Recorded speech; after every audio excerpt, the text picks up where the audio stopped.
Welcome back. Welcome back once again to the Inexperienced Teachers podcast. Hello. I think this is episode number 6. Yes, it's episode number 6. And what we're going to talk about today is attention grabbers in the classroom, of course. And the question for today is how can we make attention grabbers more interesting and meaningful, for media students? Media meaning students from ages 14 to 18 more or less, right? And so I don't know if you have an initial thought on this question or on our teenaged students. Well, yes, we were talking with Paloma a few minutes ago, a few seconds actually, because there's some. Well, let's talk about the last class. Like we were. Last class, well, there were 2 classes. Last class we created or recalled attention grabbers for different levels and different class profiles. And the class before that, we watched a video, and we had a class on what was this? Attention grabbers. Sorry. So the video, it was very interesting. If I find it, I'm going to leave it down below in the description box, right? And one of the things he mentioned at the beginning, the creator of the video, is that when you have a classroom that is so noisy and you cannot get them to shut up, basically, to pay attention to you, attention grabbers, right? One of the most important things that he mentioned at first, and that I believe that is one of the most important things, is to use a loud voice and never shout, because a loud voice immediately draws attention to you, but if you shout, it's like some it kind has of a negative connotation. yes, it's a negative kind of attention, like he or she or they are mad, we have to shut up, or like they straight up ignore you. Shouting means you basically have lost control of the whole situation, and when you're a teacher, you're supposed to be the adults in the classroom. They are the students, the right? They're the kids, basically. They're the kids. Yes, yes. We're the adults. They're the kids. We're not supposed to be fighting kids. Yeah. Right? And well, with regards to this, we were discussing a little bit about our experiences at our practicum center. So, what I was telling Paloma is that my guide teacher, I have 2 guide teachers, but one of them, he tends to, I wouldn't say like shout, but he is like kind of shouting. I don't know what other word can I use for it. There might be one, but I cannot recall it. Yelling. Yeah, kind of. But okay, so this teacher, what he actually does is say yo, and that's kind of like, for me, out of context. Like, you are with the students, you should maybe also like align to this I don't know, atmosphere or kind environment that you need to create for them to feel comfortable. But is the yo kind of like, I don't know, I don't even know how to explain it. Like, it sounds to me like hip hop, like yeah, like that's that kind of expression very common in the States. Like they say like yo. yo, Yes. but yeah. Anyways, I wouldn't say that in a very good environment. I would say in a comfortable environment, that wouldn't be needed when you are teaching first media students, for example, because they are well aware that they are in the classroom, and obviously, if you set the rules at the beginning, then you won't be like in need of shouting or in need of raising your voice. I don't know if you know what I mean. Yes. Yeah, of course. I mentioned it. Yeah. So basically, that was something that we were discussing at the beginning. So taking that into account, I believe that one of the most important things when creating or finding attention grabbers that are fit for your classroom, something like a factor that's very important is the class profile that we mentioned in the last podcast episode. Mhm. If you, of course, when you're a teacher, you have to develop rapport with your students. If they know how you joke, or if you know how they would react to certain like attention grabbers, then maybe you can use the yo. But like, I don't know if your classroom, if the students get along that well with your teacher. But yeah, I'm not quite it's sure. it's kind of informal, the yo. But if you have a kind of rapport with your students, I think it's fine. It depends.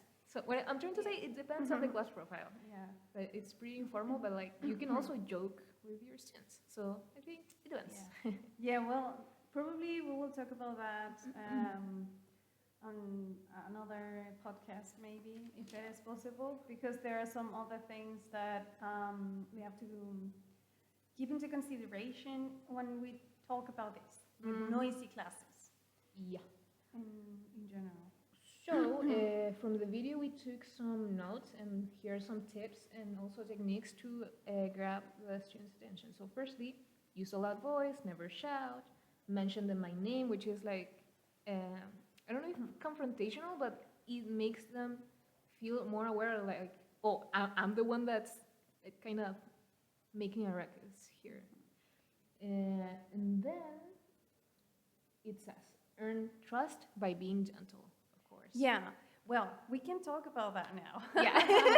Because it's been hard for me to recognize whether the relationship with the students, like between my guide teacher and the students, is a good relationship or more than good, because I don't like using those adjectives like good or bad, but appropriate and gentle relationship. It's hard for me, but it never happened to me before. That it was hard for me to recognize a kind of relationship. So in this case, what I'm doing, I was telling Paloma that I am like observing and trying to get to know my guide teacher as well, and the students, because I'm kind of new in the classroom, so it's been kind of hard. But yeah, that's important. Yeah. I was gonna say something, but I think we're going to mention it later.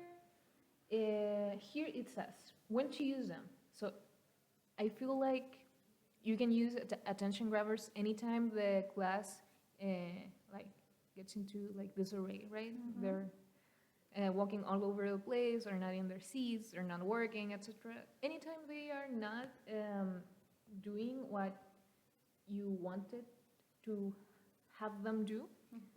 But here it says, use them at the beginning, before instructions, so important, when transitioning between one task to another, after breaks, and this means like they have their break between classes, right? And for group focusing moments. And that's not what I wanted to talk about, but in the video, the guy mentioned that when using attention grabbers, of course, I mean, you have to let them know, like, okay, this is an attention grabber, and they can also, the students can choose them. And this person said that you should set attention grabbers as a rule from the very first day. And that's useful for, that's useful for teachers that work in the schools, but in our case, we're student teachers. We're training to be teachers. Yeah, and so it's kind of difficult for me. It happened to me that my class, they didn't want to listen to me, and I asked, are you ready? And they were like, no. And that was the only time they listened to me, but like when I was trying to grab their attention, no, it didn't work at all, and I had to surrender. Yeah. Well, So- in the other class, according to what you just said, the 7th graders at my practicum center, they had an attention grabber, and it's the clapping. So that's so nice, and I love them. And once the teacher does this clapping movement, then the rest of the class is instantly quiet. Yes. Okay, so I think we should move on onto the question, because we have talked a lot. It's been 9 minutes, Oh. and we have to leave. So the question was, how can we make attention grabbers more interesting and meaningful for media students? So 14 to 18 years old, more or less. like they are not kids anymore. You can maybe like not use chance. I mean, it depends, like I said, on the student's profile, the class profile. If they like that, then you can use it. But if they're like overall more serious, they don't like playing, they already like don't like their teachers. I mean, so to speak, because they still crave the validation, but they don't show it as much, right? But it could be, we were thinking about some things for them to be interested and think about these in a more meaningful way. So basically, we thought that we have to pay attention on their interests. So we have to get to know the students. If we don't know what they like, or the trends, like media trends, for example, memes or TikTok videos or stuff like that, then we can take this in order to promote interest about these attention grabbers. For example, spot the sticker or spot the meme. So yeah. Well, what Passes mentioned, like the spotted sticker, this was one, I don't know if the teacher mentioned it or one of our classmates mentioned it. Was it you? We were talking about that because we had to discuss, like, I don't know if you gave the idea or it was our classmate Lluvia. Okay, yes. so he had said that there was this attention grabber that when the students come back from a break, before that, the teacher hides a sticker, one sticker, and then they have to sit down and the teacher is like, okay, spot the sticker, and they have to find it, and I'm guessing the one who finds it gets it, right? And I think that's fun. So, to carry on with the question, meaningful and interesting attention grabbers for media students. Of course, there are so many attention grabbers, but not all of them are going to be appropriate for them because they're not going to like them. They're going to find it cringy, maybe. For example, here there's an example for a first grade class, which is like 5 years old, 5-year-olds, right? And it says, time to dance. There's music, and the students dance. Teenagers would hate that, right? They hate that, they feel embarrassed, they think it's cringy, and they're not gonna do that. So, like Beth said, and I think this is like the conclusion, we have to keep up with the trends, like what their interests are, and nowadays the trends go by so quickly. Like, there was like one meme 1 month, and then it's forgotten forever. You cannot use the same thing over and over again also. Like, you should change your attention grabbers, right? And not stick with the same because they're going to get bored, especially if they're teenagers. They have zero attention span because of TikTok and Instagram's reels, right? So it gets old really quickly. Yeah. So that would be it. Yeah, that's it for today. Thank you for chiming in into our podcast. Thank you. The Inexperienced Teachers podcast. See you around. It's kind of long. Yeah. See you around. Leave comments, subscribe, hit the notification bell. Goodbye. Bye-bye.